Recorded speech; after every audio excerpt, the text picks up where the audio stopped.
Hi, everyone, and welcome to another video. Today, I'm going to be talking about mental health as a travel social worker. And so, one of the reasons why I decided to make this video is because it's so important to think about mental health when it comes to work life balance and what that means, especially as a contract worker.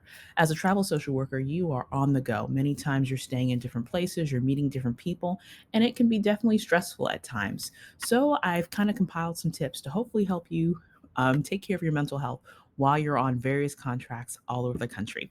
So, without further ado, let's talk about the importance of understanding your role. So, first and foremost, as a travel social worker, you're going to be kind of all over the place.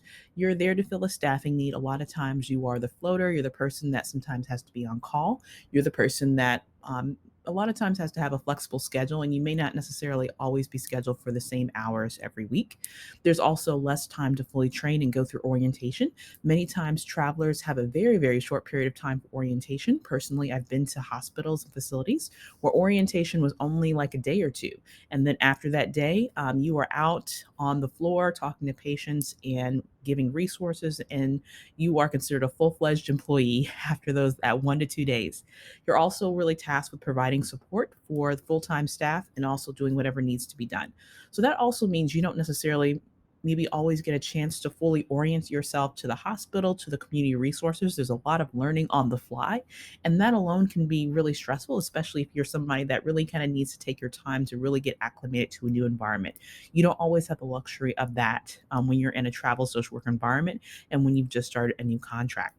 So let's talk about some of the good things about travel social work and some of the difficult things about travel social work when it comes to your mental health. So, the good thing is that you can get experience in a lot of different areas with different EHRs and community resources.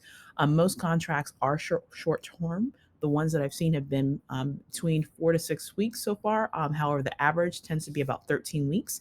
Contracts that are 6 months or 52 weeks, which would be a year, are sometimes rare to find. So most contracts tend to run about 13 weeks, and the hours can be stable depending on the facility that you're at. However, depending on the scheduling system that they use and what type of role that you're in, a lot of times the hours can sometimes be all over the place, whether you're working weekends, working holidays, or working nights. It's sometimes not easy to predict what specific shift you'll be working. Some of the difficult aspects is that it can be harder to fit in and build relationships. Many times people may look at you with suspicion, especially if there's full-time employees who have been there for years and they're wondering why in the world that you get paid maybe a bit more than they do. There can sometimes be some animosity and some resentment with that. Oftentimes you're in a toxic work environment, and many times it just comes with the territory because you're there to fill a staffing need. That also means that most likely there's some type of management or leadership challenge that's happening, which means that a lot of people have left, which means there's holes, there's employment needs that need to be filled. And a lot of times hospital systems bring in travelers to help fill those employment needs when there's been a high rate of employee turnover, which means a lot of times you're going into very toxic work environment. And there's a lot of additional stress that can be associated with that. However, that stress is also part of why travel social work can be lucrative, because in a lot of ways you're being compensated to work within that environment and to provide care and support to some of the full-time staff. So that's something important to recognize. If you're looking for a job that's going to be great for your mental health, travel social work may not be that job.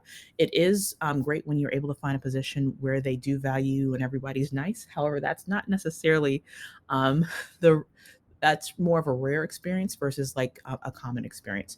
Most likely, you're going to be in an environment where there is some type of dysfunction happening and where you're going to see some changes in processes and things that can be adjusted and changed or to make things better. However, that really isn't your role as a travel social worker.